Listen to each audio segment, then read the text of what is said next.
Irmãos, eu gostaria de hoje compartilhar com você uma palavra que chama-se desperdício. Eu não sei se você já fez algo que alguém se escandalizou com você e falou: nossa, mas que desperdício. Eu lembro quando eu decidi entrar para o seminário para ser treinado para ser pastor, as pessoas ficaram muito decepcionadas, porque acharam que era um desperdício um jovem ser treinado para ser pastor. E inevitavelmente você vai ser conhecido pelos desperdícios que você fizer na sua vida. A história dos grandes avivalistas que fizeram história no mundo inteiro foram pessoas que se tornaram desperdício nas mãos de Deus. Se você quer ter filhos vencedores, você vai ter que desperdiçar a sua vida em função deles. Se você quer ser exitoso como líder, como empreendedor, seja o que for, você vai ter que entregar algo muito valioso. Eu gostaria de compartilhar com você, lá em João capítulo 12, do versículo 1 até o 8. Aqui é uma festa, uma ceia, um jantar, onde tinha um grupo de pessoas aqui, cada um representa um grupo, um tipo de pessoa. Diz assim: 6 dias antes da Páscoa foi Jesus para Betânia, onde estava Lázaro, a quem ressuscitara dentre os mortos. Deram-lhe, pois, ali uma ceia. Marta servia, sendo Lázaro um dos que estavam com ele à mesa. Então Maria, tomando uma libra de bálsamo de nardo puro, muito precioso, ungiu os pés de Jesus e os enxugou com seus cabelos. E encheu-se toda a casa com perfume de bálsamo. Mas Judas Iscariotes, um dos seus discípulos, o que estava para traí-lo, disse: Por que não se vendeu este perfume por 300 denários e não se deu aos pobres? Isso disse ele, não porque tivesse cuidado dos pobres, mas porque era ladrão, e tendo a bolsa tirara o que nela se lançara. Jesus, entretanto, disse: Deixai-a, que ela guarde isto para o dia em que o embalsamarem. Porque os pobres sempre tendes convosco, mas a mim nem sempre me tendes. Presta atenção, aqui tem uma comunhão. Nós fizemos um encontro de pastores esse final de semana. Então ali, se eu não me engano, tinham 10 pastores obreiros, se não me engano. E aí você percebe que cada um tem um temperamento diferente, cada um tem uma forma diferente, cada um tem valores diferentes. Aí você começa ali ministrando, comendo um churrasco, batendo um papo ali. Aí você percebe que cada um tem uma história diferente, cada um tem um testemunho diferente, cada um tem uma forma diferente. E aí nós percebemos aqui uma história, onde as pessoas estavam ali comendo, dentro de uma casa, mas cada um tinha um jeito de ser. Ali nós percebemos que tinha Judas, tinha Maria, tinha Marta, tinha o leproso. Então tinha um grupo de pessoas, e cada um aponta para alguém. E olha que interessante, lá em Mateus capítulo 26, a partir do versículo 6, não precisa projetar. Estando Jesus em Betânia, em casa de Simão o leproso, aproximou-se dele uma mulher com um vaso de alabastro, com um unguento de grande valor, diga grande valor, derramou-lhe sobre a cabeça quando ele estava sentado à mesa. E os seus discípulos, vendo isso, indignaram-se, dizendo: Por que é esse desperdício? Pois este unguento poderia vender por grande preço e dar-lhe o dinheiro aos pobres. E aí você percebe no texto anterior que eu li, Judas não estava preocupado com os pobres, porque ele era ladrão. E aqui nós percebemos, aqui tinha o leproso, Lázaro, Marta, Maria, Jesus e Judas. O leproso aqui aponta para alguém que era excluído da sociedade. Deus fez um milagre. E sabe que uma pessoa leprosa era completamente excluída da sociedade. Eu vou dizer, Deus fez um milagre no Simão, o leproso. Diga aleluia.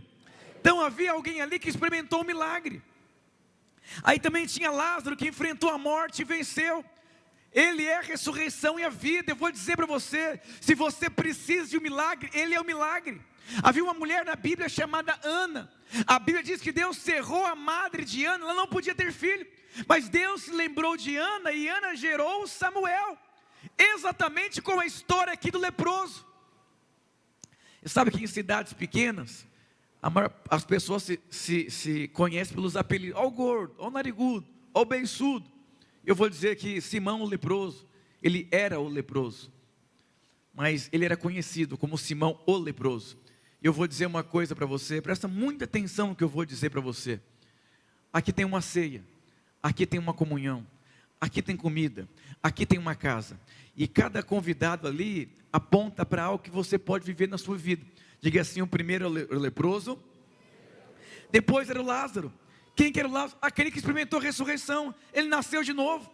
Eu estava em Goiânia, um irmão sofreu um acidente indo para Goiânia, e ele nasceu de novo porque o acidente foi terrível, e ele ficou ileso. Então tinha alguém ali que também tinha esse testemunho. Quando nós nos juntamos em célula, é tão precioso você ouvir testemunhos de irmãos que foram curados, libertos, restaurados, prosperaram, cresceram e avançaram.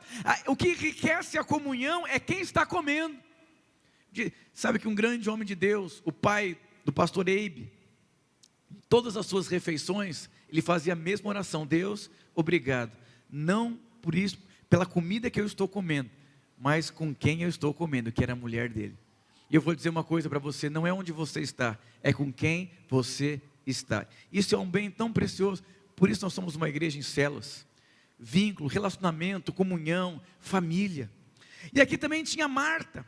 Marta era uma mulher que amava Jesus, mas era ansiosa.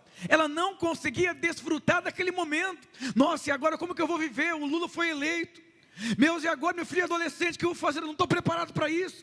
Meu Deus, e agora eu perdi o dinheiro, perdi o emprego. É aquela pessoa que não consegue confiar em Deus. Marta, Marta, você está muito agitada, de um lado para o outro. Pera, acalma, deixa Deus ser Deus. Em Salmos diz, aquietai-vos e sabei que eu sou Deus. Para você descobrir que Deus é Deus, você vai ter que aprender a aquietar. E aí tinha Marta. Você conhece alguma Marta ansiosa, preocupada? Ela não vive hoje, ela só fala sobre amanhã. Mas amanhã, e agora, e agora, e agora, e agora, e agora, e agora, e agora, e agora. Diga para o seu irmão, você conhece alguma Marta? Você tem que, calma, mas meu Deus, em 2050, e não sei o que, e aquela coisa toda. Eu vou dizer para você, não seja como Marta. É um exemplo que você não deve querer ser. Uma pessoa ansiosa, preocupada com amanhã. Meu Deus, e agora? Eu não vou prosperar, eu sou empreendedor, vão roubar meu dinheiro, vai acabar meu dinheiro. Nesse um mês, eu vi irmãos que tirou todo o dinheiro do banco, com medo do PT roubar. Eu vi outro que já mudou para os Estados Unidos, falou, aqui eu não fico com esse presidente. Aí eu já vi outro que tirou os filhos da escola, falou, eu vou educar os meus filhos agora. E aí você vê, a pessoa não vive, está preocupada, ansiosa. Casais já se divorciaram por causa de política. Eu tenho um conhecido meu, lá de Goiânia, os pais são divorciados, e o pai ia na casa de todos os familiares para ver se vai votar em quem ele quer que vote. Eu vou dizer uma coisa para você, aqui tem uma comunhão, aqui aponta para tipos de cristãos que sentam à mesa. E é tão interessante que Jesus falou assim, Marta, você está muito agitada, você está muito preocupada. Eu vou dizer uma coisa, a Bíblia deixa muito claro, que nós devemos nos esforçarmos para entrar no descanso de Deus. Quer dizer, não é fácil, mas tem que esforçar. Diga para o seu irmão, não é fácil vencer a Marta, mas se esforce para ser Maria.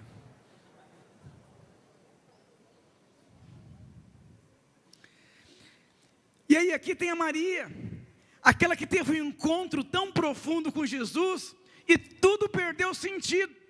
O único sentido para a vida de Maria era Jesus, era responder a Deus, era desfrutar de Deus, era servir a Deus, era se envolver com Deus, porque ela teve uma experiência.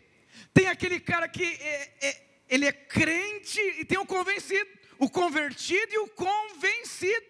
Pastor, quem que é o convencido? Ele tem um coração para Deus, mas o caráter da serpente. Ele quer ser a vantagem, ele fica criticando todo mundo, e fica medindo a esposa, e mede o esposo, e mede o pastor, e mede o patrão. Ele não consegue perceber Deus. Provérbios capítulo 3, versículo 6 diz, reconhece o Senhor em todos os seus caminhos, e Ele endireitará as suas veredas. Veredas é valores, veredas é princípios. Quer dizer que nós estamos em processos de transformação. Por que você tem que inculcar a palavra na criança? Porque ela está se consolidando em seus princípios. Enquanto está consolidando, há um perigo. Quando você reconhece, ele endireita. Eu vou dizer, segundo o Otmani, leva 20 anos para um crente converter genuinamente. Diga para o seu irmão, não é o tempo, é reconhecer o que está errado. A luz de Deus, sem esforço humano. E aí quando você reconhece, ele endireita. Quando você reconhece que o seu comportamento está errado, Deus te muda. Quando você reconhece que a maneira que você lidera está errada. Eu vou dizer, eu sou pastor há muitos anos. Existe um grupo de pessoas que é impossível você ajudar. São aqueles que não se enxergam. Ele acha que é perfeito, que é maravilhoso, mas não é, não se enxerga. Eu lembro quando eu assumi a igreja, um casal falou assim, eu quero abençoar vocês, pastor, eu vou jantar com vocês. Eu falei, nossa, me senti tão honrado, levou num lugar legal. Falou, pastor, tem muito casamento com problema na igreja. Eu estou preocupado com o senhor. Mas eu quero falar uma coisa ao senhor. Não se preocupa com o nosso casamento. Pelo que eu percebi, pastor, nosso casamento é o melhor casamento da igreja. Se preocupe com os outros, pastor. E olha que interessante, na minha opinião como pastor, era o pior casamento da igreja. E aí você percebe que é cegueira. Quando você não enxerga, não tem como mudar. Reconhecer, para ele endireitar, é um princípio de Maria, que é sensível, que está cheia de Jesus, que está quebrantada, que se rende, que reconhece, que pede perdão, que anda a segunda milha, que vira o outro lado da face para bater, que ora, que crê, que entende. E lá no Novo Testamento diz, quando eu contemplo a Deus, eu sou transformado. Então a única forma de Deus transformar você, é você ser sensível, é você reconhecer, é você ser quebrantado. Quantas pessoas querem tirar vantagem? Deus não chamou você para tirar vantagem em cima dos outros. Deus chamou você para ser uma bênção na vida dos outros. E às vezes para ser uma bênção vai tomar prejuízo. Quantos pais não investem mais nos filhos? Esse menino é folgado, esse menino é rebelde, esse menino não dá valor no meu dinheiro. E você quando foi jovem, como é que foi? Quantos pais, eu tenho que lembrar eles, que eles um dia também foram adolescentes. Uma vez fui pregar numa cidade da Bahia, de 100 mil habitantes. Aí eu terminei de pregar, tinha um cara assim, um armário assim, olhando pra minha cara assim, na filinha para receber a oração, ele estava cara de braba. Falei, Deus me ajuda, faz um milagre, porque eu acho que ele não gostou da palavra. E era uma igreja que nunca tinha ouvido a mensagem da graça de Deus. E eu preguei sobre a experiência do amor, quando o filho pródigo voltou para casa. De repente ele começa a chorar na fila. Eu falei, o que está acontecendo dentro daquele armário ali? Ele falou, pastor, deixa eu falar uma coisa. Essa palavra me livrou da cadeia. Eu falei, por quê? Meu filho se envolveu com droga, fez uma dívida com um traficante, e eu saí de casa hoje para matar o meu filho e para matar o traficante. Porque eu sabia, se eu pagasse a dívida, meu filho ia fazer outra dívida. Mas eu percebi que o que meu filho precisa é de mim. Eu sou um homem duro e severo. Mas só tem um problema, pastor, eu esqueci que eu era pior que o meu filho na idade dele. A gente se esquece, né, pastor? Eu falei, Diga para o seu irmão, quando você é Marta, você percebe muitas coisas na sua vida. Quando você é Maria, perdão. E aí você percebe que Maria, ela ofertou um perfume caríssimo. Irmãos, 300 denários era equivalente a 1 ano de um trabalhador trabalhando. Como que uma pessoa pega uma oferta de 1 ano de trabalho e dá uma oferta para Jesus? Não, por isso que Judas disse, isso é um escândalo. Isso é um desperdício que você está fazendo. E aí na história também tinha Judas. Judas é aquele crente interesseiro, individualista, que tem uma outra agenda. Quando não é do jeito dele, ele embirra, ele fica nervoso, ele quer mudar de igreja, ele quer mudar de casamento, ele quer mudar de empresa, porque tudo tem que ser do jeito dele. É a Maria, é a Gabriela, eu sou assim, nasci assim e vou morrer assim. Diga para o seu irmão, repreende o espírito de Gabriela. Agora, olha que interessante, por que Judas condenou a atitude dessa mulher? Não é porque ele tinha encargo pelos pobres, porque ele era ladrão, ele era interesseiro, é ele que mexia no dinheiro, ele estava cheio de expectativa para ser o ministro das finanças, e aí há um prejuízo no cofre dele. Eu vou dizer para você, Você vive em função de quê? Quem que é o centro da sua vida? Porque as pessoas têm dificuldade de serem dizimistas, de serem gratas, de estabelecerem alvos em suas vidas, porque você é o centro. Agora, antes de eu subir aqui, eu estava na salinha ali, uma pessoa falou: pastor, me entrega os seus alvos, eu quero jejuar por você o ano inteiro que vem. Eu falei: então receba, eu quero um prédio novo, eu quero mais unção de Deus, mais sabedoria, para multiplicar a favor na minha vida, eu quero ter uma equipe de filhos espirituais, está aí os meus alvos. Eu falei: aleluia, está na ponta da língua, porque os meus alvos, a minha vida tem uma direção. A direção de Judas era o interesse dele. E eu vou dizer para você o escândalo que Judas teve. Ele achou um desperdício a mulher ofertar dessa forma. Está aqui o pastor André. Uma vez, quantos acham que o som aqui é bom? O som da igreja é bom? Levanta a mão. E porque um dia ele vendeu o carro dele, e os 20 mil reais do carro dele, ele chega e fala: pastor, vamos trocar o som da igreja. Falei: que é isso, André? Você bebeu? Misericórdia. Foi seu pai que deu o carro. O pai dele ficou nervoso. Teve pastores que ligaram: isso é um absurdo. Não, isso não é cristianismo. Você vai andar de carro, um absurdo de ouro, um absurdo. Está aqui, anos se passaram. Tem um carro melhor, tem 2 imóveis, é herdeiro do pai dele, cuida de milhares de jovens, já escreveu o livro junto comigo e casou e é pai. Deus nunca deixa na mão aquilo que você entrega para Ele. As pessoas acham que é um desperdício, mas para Deus não é um desperdício. E esses pastores que criticaram a vida dele, estão na mesma praça e no mesmo banco. Cuidado com os crentes que criticam aquelas pessoas que se desperdiçam no propósito de Deus. Sempre estão parados no tempo. Diga para o seu irmão: não fique parado no tempo. E aí, pastor, o que é desperdício? Vamos pensar um pouquinho, porque quantas pessoas você conhece que se frustraram na vida porque acham que desperdiçaram o tempo delas?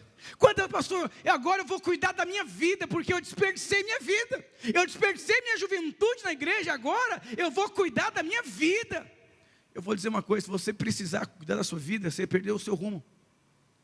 Sabe quem cuida da sua vida? É o Senhor.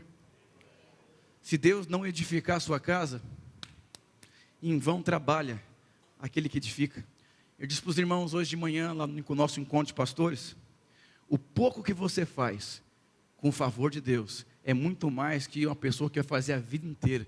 Eu vou dizer: o que nós precisamos é de favor de Deus. Mas eu gostaria de compartilhar sobre esse desperdício. O que será que é desperdício? E agora eu comecei a liderar, estou desperdiçando meu tempo, desperdiçando a minha vida, estou perdendo. O que será que é desperdício? Quero te perguntar: o que é desperdício? Presta muita atenção no que eu vou dizer para você. Eu me converti aos meus 16 anos de idade. Eu tinha um procurador, tinha um empresário, tinha contrato.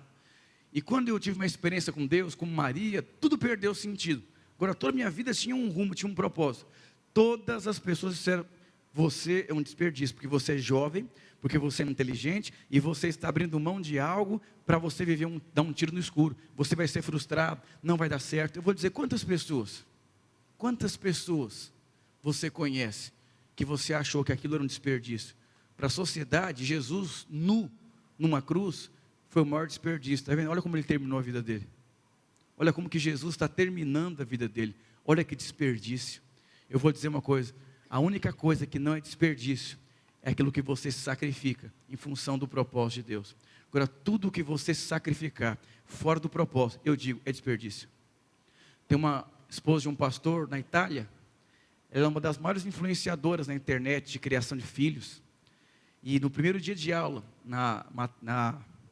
no curso assistente social, a professora disse: a escolha de vocês aqui em ser assistente é um desperdício para vocês mesmos. A professora. Porque essa profissão não dá dinheiro. Essa profissão não tem relevância. Essa profissão não tem como você comprar uma boa casa. Aquela jovem levantou e disse: eu não estou aqui por causa de dinheiro, não estou aqui por causa de casa, estou aqui por conta do propósito. Eu vou dizer uma coisa para você: desperdício é aquilo que você entrega que não tem propósito. Quantas pessoas ficam se autopreservando dentro da igreja, porque acha que vai ser um desperdício. Eu vou dizer, desperdício vai ser o dia que você morrer e chegar diante de Deus. Você sabe que uma mulher chamada Heidi Baker, quando já falou uma mulher chamada Heidi Baker, uma missionária moçambicana, levanta a mão, Heidi Baker, procura saber um pouco da história dessa mulher. Ela é uma missionária, nasceu nos Estados Unidos e foi para a África, servir a Deus, foi para Moçambique, e lá ela ressuscitou, pegou doença, foi morar no orfanato, a família assim, uma das mais ricas dos Estados Unidos, e os pais, sonhos e tudo, e ela foi um desperdício para a família, porque o que a família esperava, que aquela mulher fosse assim, fizesse história, desse continuidade a um legado, e uma das suas irmãs estava internada, mas antes de ir para o hospital, ela escreveu uma carta para a irmã, dizendo, eu morro de inveja, porque eu sei que eu vou morrer, e eu sei que eu não tenho nada, eu não fiz nada de significante, e você não, você é uma pessoa significativa, você é alguém que marcou a vida das pessoas, você não é um desperdício. Eu vou dizer para você, no último dia, você tem o Espírito Santo, você vai descobrir o que é desperdício, e o que não é desperdício. É tão interessante na igreja, liderar na igreja é um desperdício, o meu tempo, a minha semana é um desperdício, pastor, não é? Um homem chamado Acabe, o pior rei de Israel, simplesmente ele não exerceu, ele não cumpriu a sua identidade. Lá em 1 Pedro 2,9 diz, mas vós sois raça eleita, sacerdócio real, nação santa, povo de propriedade exclusiva. Eu vou dizer, você é rei e sacerdote, essa é a sua identidade. Aonde você vai, você nasceu para liderar, para fazer a diferença, para marcar a história da vida das pessoas. Eu vou dizer para você, quando você lidera, você se desenvolve.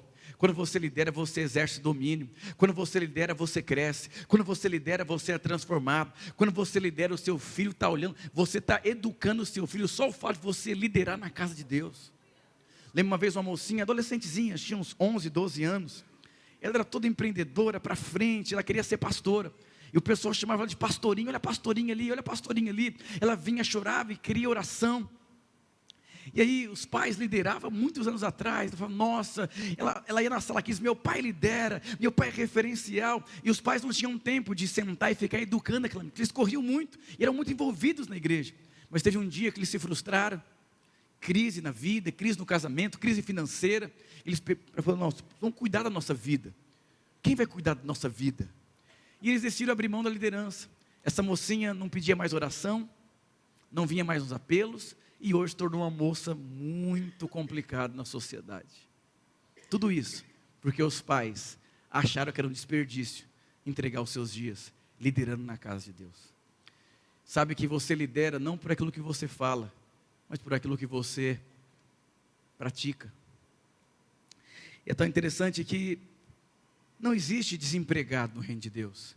Acabe foi um homem que abriu mão de liderar na casa de Deus. Ele perdeu a família, ele perdeu os bens dele, ele perdeu tudo, porque ele abriu mão de exercer a identidade que Deus tinha chamado ele. E eu quero te fazer uma pergunta hoje. Quantos desperdícios você tem feito na sua vida? Nós estamos próximos de virar um ano, temos a nossa oferta das primícias, as nossas gratidões e os nossos alvos. Eu quero dizer para você, primeiro fator, liderança. O segundo fator, que é um desperdício, é você entregar sua vida para alguma coisa. Seu dinheiro, sua vida pessoal, seu tempo, aonde você está colocando sua vida?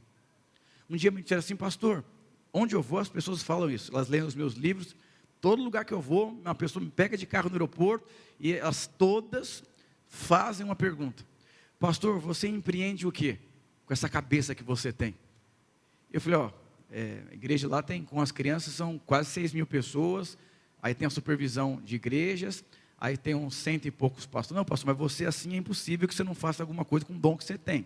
Você dá palestra em empresa, o que você faz, você tem algum negócio, uma empresa física. Aí quando eu falo que não tem, a pessoa murcha.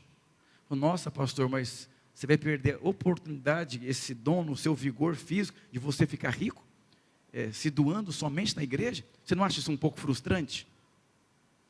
Eu falo, ó, graças a Deus que Jesus não pensou assim. Que ele se entregou não por 4.000 nem por 6.000 pessoas. Ele se entregou por todos. Eu vou dizer, por incrível que pareça, isso é um teste para um pastor até um membro de igreja, de ser um desperdício. Porque tem muito pastor que prefere ficar viajando do que se entregando pelo Evangelho. Lembro quando eu assumi a igreja, durante 1 ano e meio, eu não tirei férias. Eu ofertei as minhas férias para dar aula, para pregar, para discipular. E os meus amigos pastores falaram, você bebeu? Você vai acabar com a sua vida? Para que tudo isso? Você acha que precisa de tudo isso? Naquela época eu cuidava de uma igreja de, acho que 250 pessoas. Hoje, isso com as crianças. Hoje são quase 6.000 pessoas. E esses pastor, na época eles tinham mais pessoas que eu cuidava de umas 400 e hoje umas 430. Não tem favor, onde não tem desperdício. Você quer marcar a vida de alguém? O dia que você for um desperdício para a vida de alguém, é fácil liderar uma célula, falar bonito, aleluia, glória a Deus, aleluia, teologia das teologias reformada, protestante, evangélica, aleluia, sei o quê, fazer um show de aquela coisa toda, mas não foi essa a mensagem de Jesus. A mensagem de Jesus foi ele nu numa cruz. Deus amou o mundo de tal maneira que desperdiçou tudo para que você pudesse crer e ter a vida eterna. Quantos desperdícios você já fez para sua esposa, para os seus filhos, para a igreja, para o propósito de Deus? Ou você não tem coragem? Você vive em função de você. Judas, sabe por que tem pessoas que se frustram na igreja? Eu me senti usado na igreja. Não, você não foi usado pela igreja. Você tinha um interesse por trás dentro da igreja. Não deu certo a mocinha que você queria casar na igreja. Não deu certo você ser o próximo líder. Não deu certo você vender o seu produto aqui na igreja. Não deu certo o projeto que você tinha de ser um obreiro, ser um pastor. Então, já que não deu certo, vai embora. Você vai fazer outra coisa e vai colocar a culpa em alguém. Muitas pessoas olham para mim e falam, nossa, eu quero ser pastor, eu quero andar com você. Mas eu não sou Deus, nem levanto ninguém. As pessoas se frustram e ainda colocam a culpa em mim. Você não investiu na minha vida. Eu não tenho poder de mudar a vida de ninguém. Eu vou dizer, pessoas se sentem usadas porque têm interesse. Sabe por que Judas traiu Jesus? Porque Jesus deixou de ser algo importante que poderia trazer para ele ganho. Eu vou dizer, se você está atrás de Jesus, de qualquer outra coisa na sua vida, para você ter um interesse, você está no lugar errado. Mas tem uma parábola que diz o seguinte, lá em Mateus 13, do 45 ao 46. O reino dos céus também é como um negociante. Quando você chega na igreja, você vê por conta de uma necessidade. Você queria casar, ou queria restaurar o casamento, alguma coisa você queria. E aqui fala, o reino dos céus é como um negociante. Ele veio negociar. Ele chega no culto, eu vou no apelo, o que quer? Eu quero um milagre, eu quero uma porta de emprego. Então você veio negociar com Deus. Ok, legal. Uma criança, um adolescente, mas Deus chama você para algo mais profundo. Deus chama você em função de um propósito. As pessoas dizem assim, como que o seu pai conseguiu criar 4 filhos em São Paulo, os 4 casar virgem, e ninguém dependia do seu pai, e eles casaram na igreja, e muitas pessoas me perguntam. Eu falo, porque o meu pai foi um desperdício. Não vi meu pai brigando com a minha mãe na nossa frente, nunca vi meu pai fazendo nada de errado, ele chorava no quarto de madrugada, com medo de não pagar as contas, e ele marcou a nossa vida. E porque ele marcou a nossa vida, nós carregamos um legado. Agora, quantas pessoas querem viver em função de si? Às vezes as pessoas saem da igreja e falam, pastor, eu vou sair da igreja, meu filho pode ficar na igreja? Eu falei, pode ficar, mas ele vai desviar rapidinho. Porque um filho sem um pai, rapidamente ele sai. Tem pais que saem da igreja, e feridos, mas os filhos ficam. Depois de um tempo os filhos viram adolescente e vai para o mundo. Foi a igreja que desviou meu filho. Foi não. Porque o seu filho olhou para você e viu que você era um negociante. Você frustrou, cheio de interesse próprio. Você quer viver dias de paz na sua vida? Viva sem interesse. O seu único interesse seja em agradar aquele que te chamou. Olha o que diz aqui, um negociante que procurava pérolas da melhor qualidade. Se puder projetar a versão transformadora de Mateus 13, 45, 46. O reino dos céus é também semelhante. Então, se é também semelhante, envolve muitas coisas aqui. O reino é lugar de muitas coisas, muitos interesses. É semelhante a um que negocia e procura boas pérolas. Eu vou dizer, sabedoria é você procurar boas pérolas. Sabedoria é você buscar o melhor para você. Sabedoria é você querer prosperar, isso é sabedoria. Mas eu vou dizer, tudo isso tem que ser fruto de um propósito. O reino dos céus também é como um negociante que procurava a pérola de melhor qualidade. Quantas pessoas querem o melhor? Quantos querem o melhor? Levanta a mão. Olha, isso é de Deus. Mas presta atenção, procure o melhor como Maria. Não vá para uma faculdade porque dá dinheiro. Não abra um negócio porque dá dinheiro. Não case por interesse. Não tenha filhos por interesse. Não vá liderar uma cela por interesse. Não faça nada pelo interesse pessoal, porque você vai acabar como Judas, vai se suicidar, ficar perturbado.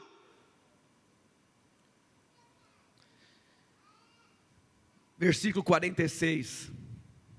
Quando descobriu uma pérola de grande valor, vendeu tudo que tinha, e com o dinheiro da venda, comprou a tal pérola. Aqui fala de Jesus. Eu achei a pérola de grande valor, virou Maria. Encontrou Jesus, se converteu, teve uma experiência com Deus, tudo perdeu o sentido. Irmãos, tem muitas profissões, e tem profissões que são muito injustas. Lembro quando eu jogava bola, eu tinha lá um personal de preparo físico, de alimentação, e o cara todo bombado. Eu falei, nossa, sua vida é muito difícil, cara. Eu falei para ele, porque eu vou ser um jogador, depois eu posso engordar e tocar a vida igual o Ronaldo. Mas você, se você murchar, se acontecer alguma coisa, você perdeu a profissão. Então você vai ter que viver em função do seu corpo. Uma pessoa que investe, tem que viver em função de investimento. Eu vou dizer para você, aprenda o propósito de Deus na sua vida. Aprenda a vida cristã da forma que ela é. É muito bom viver o propósito de Deus, porque dentro dele não vai ter falta de nada. Jesus disse, vão de 2 em 2, não levem nada, eu vou dar para vocês tudo o que vocês precisarem. Aí eles voltaram, faltou o quê? Não faltou nada. Eu te pergunto, é que você não tem dimensão do que você está vivendo nessa igreja, aonde você vê uma igreja com 6 cultos no final de semana, gente amando a Deus, adolescente querendo casar virgem, fazer história, mover de Deus, trabalho com criança.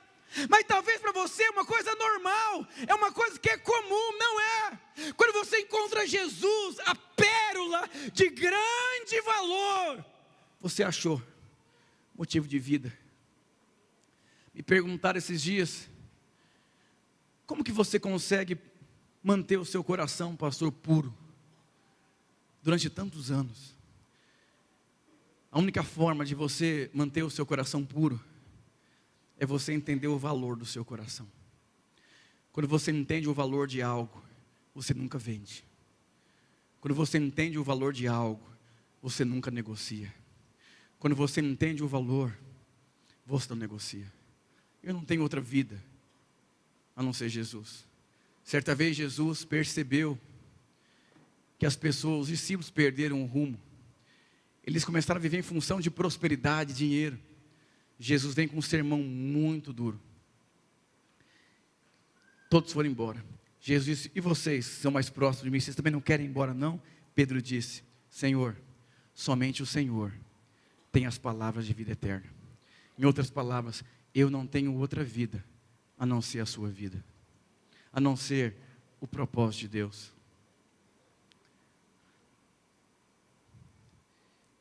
1 João capítulo 4, versículo 19 diz, nós o amamos, porque Ele nos amou primeiro. Você não consegue amar sem ser amado. Eu não sei como foi o seu ano, quantos desperdícios você fez, mas eu quero gastar os meus dias sem um desperdício. O pastor Márcio Valadão, da Igreja Batista da Lagoinha, acho que são 74 ou 75 anos de idade, ele está com Alzheimer. Ele conversa com você Quantos minutos que ele esquece, que ele falou? 15 minutos. Ele não lembra o seu nome e nem o que você falou. E quando ele pregou lá em Goiânia, e eu conheci ele quando eu tinha 16 anos de idade. É o mesmo homem. É a mesma essência. É a mesma fome pela glória de Deus. Mas por quê? Porque ele nunca vai abrir mão de ser um desperdício. Quantas pessoas eram tão generosas, hoje não são mais. Quantas pessoas queriam ganhar tantas almas para Jesus, hoje não querem mais. Quantas pessoas amavam tanto as suas esposas, hoje não amam tanto. Amavam tanto os seus filhos e queriam tanto, hoje não creem mais. Por quê? Você achou que o desperdício não valeu a pena. Mas eu vou dizer uma coisa para você. Vai valer a pena. Tem uma música que fala assim: não compreendo os seus caminhos, mas te darei a minha canção. Não sei se você conhece a esposa do maior evangelista, chamado Billy Graham. Antes da sua morte, aos seus 87 anos, ela escreveu uma carta para as mulheres, dizendo que as mulheres que lessem aquela carta, está no YouTube, não concordariam com o que ela escreveu. Falando da importância da mulher cumprir o propósito de Deus ao lado do seu marido, servindo, se dedicando e se entregando. Ela disse que ela se tornou um grande desperdício para a sociedade. Ela criou mais de 10 filhos. Todos os seus filhos são envolvidos em plantações de igreja, em grandes obras missionárias, todos. Tudo isso porque uma mulher decidiu ser um desperdício para a sociedade e abençoar os seus filhos e o seu esposo. Billy Graham, alguns dias antes da sua morte, deu uma entrevista e perguntaram quem foi a pessoa mais importante do seu ministério, que acreditasse que por conta do êxito que ele teve, ele disse: a minha mulher, porque foi um desperdício. Ela abriu mão da vida dela para estar ao meu lado no ministério. Quantos desperdícios? Eu vou dizer para você, quando algo acontece aqui, nós respondemos fora. As suas maiores lutas em fazer coisas é porque aqui algo ainda não aconteceu. E eu te pergunto hoje, quais são os desperdícios que você tem feito na sua vida? Quando eu olho para dentro de mim, eu enxergo o meu pai e a minha mãe, que foram um desperdício para criar 4 filhos. Quando eu olho para a cruz, eu vejo um grande desperdício para a humanidade, mas muita graça para aqueles que creem na cruz de Cristo. Não desanime, porque se as pessoas estão dizendo que você está desperdiçando a sua vida, importa é como você termina e não como você começa. Eu lembro que onde eu cortava meu cabelo, depois que eu decidi ir para o seminário, eu voltei lá para cortar o cabelo, e o cara que cortava era um dos meus amigos. Ele disse: e aí, deu certo? Eu falei: deu certo. Eu não vou cortar mais cabelo com você. Ele falou: mas por quê? Porque eu vou morar numa casa. E comecei a contar. Ele falou: cara, você é muito burro, com todo respeito, meu irmão. Te conheço, você é crente, você orou para Deus abrir portas de clube de futebol. Agora que está tudo alinhadinho, você vai me dizer que por causa de um final de semana, num sítio com Deus, você mudou sua cabeça? Nunca se esqueça, meu amigo, você vai se arrepender amargamente da sua escolha. Ele disse: eu conheço muito crente frustrado com o pastor. Você vai dar seu dinheiro para a igreja? Não se esqueça, querido, você nunca vai dar seu dinheiro para a igreja. O seu dinheiro é de Deus. O que o pastor vai fazer, problema é dele. Vive em função do propósito de Deus. O que o seu filho vai fazer com o seu investimento é problema dele. Mas nunca deixe de investir no seu filho, porque ele tem defeito. Deus te ama. Deus ama você. E é tão bom viver os nossos dias para Deus. Quantas histórias você tem de desperdício? Eu lembro que eu casei virgem. E a única mulher que eu beijei na minha vida foi minha esposa. E eu era tão zoado na escola. E diziam, você é besta, você é trouxa, você tem que conhecer a fruta. Eu falei, mas não tem graça se me derem um presente para abrir só no Natal, eu abri antes. Eu quero abrir no dia da festa. Porque se eu já sei o que tem dentro do embrulho, eu disse se eu desse uma caixa e falasse, dentro dessa caixa tem uma coisa muito preciosa, mas só abre no dia 25. E você abre antes. Tem graça abrir no dia 25? Não tem. Eu falei, eu vou ter o privilégio de abrir a caixa no dia da festa, com muita expectativa de saber o que tem lá. Eu vou dizer, o Senhor Jesus te aguarda um dia. Um dia você vai estar com Ele. Eu também estou cheio de expectativa. Eu vivo nesse mundo, me preparando para o dia que eu vou me casar com Ele. Eu só estou aqui de passagem, mas não faço desse mundo o seu mundo. Se prepare, porque mais breve do que você imagina, Ele vai vir. E sabe quem que Ele vai levar? Aqueles que querem ir, aqueles que desejam viver com o Pai. Oh, aleluia. Oh, Deus. Quando você entender que a sua vida não tem valor, não tem sentido, se não for para um propósito, você vai ficar indo atrás da sua vida. Quando Deus chamou Abraão, falou, Abraão, seja uma bênção. Só isso que eu te digo, seja uma bênção. Vai liderar, vai abençoar pessoas, vai testemunhar o Evangelho, vai ser uma bênção de Deus. O jovem rico não quis o desperdício de depender de Deus, porque ele confiava muito nele. Tem como colocar aquela música? Não compreendo os seus caminhos. Preste atenção aqui. Não vou mentir para você. Em muitos momentos da sua vida, você não vai entender nada. Mas eu quero ler aqui algo que a esposa do Billy Graham disse.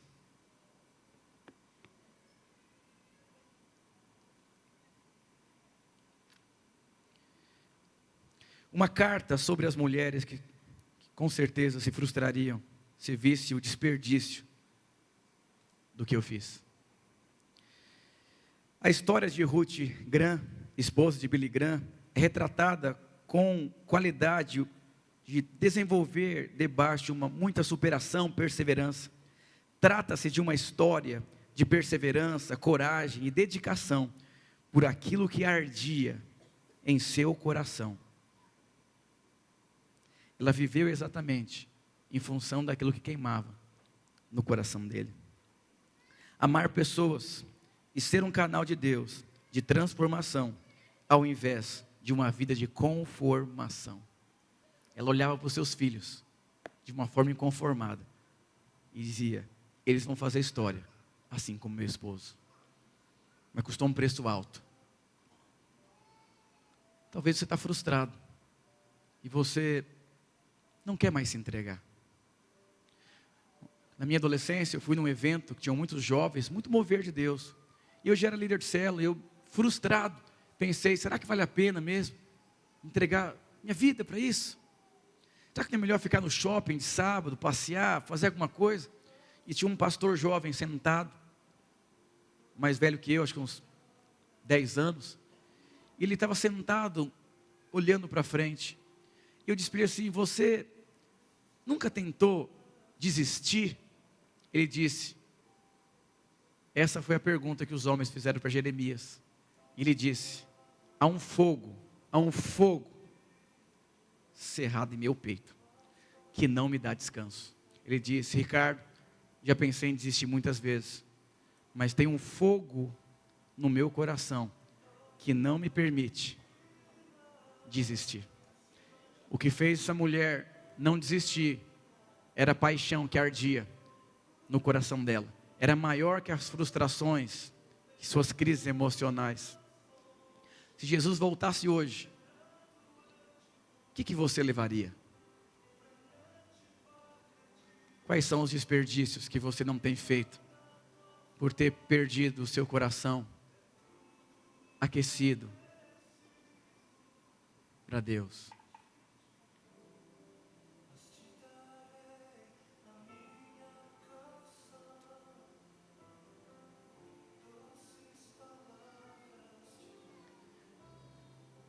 Oh Deus, estamos encerrando um ano. Talvez você está mal porque não prosperou, está mal porque não ganhou dinheiro, não comprou uma casa, um carro. Seja como Maria.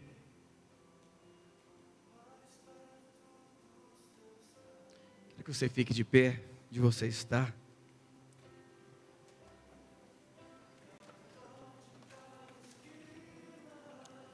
Eu gostaria que você orasse pelo seu irmão que está ao seu lado, ou se a sua esposa estiver ao seu lado. Quero que você ore, para que Deus, nesses últimos dias desse ano, possa produzir uma paixão ardente no coração do seu irmão, de viver uma vida sem reserva, para o propósito de Deus.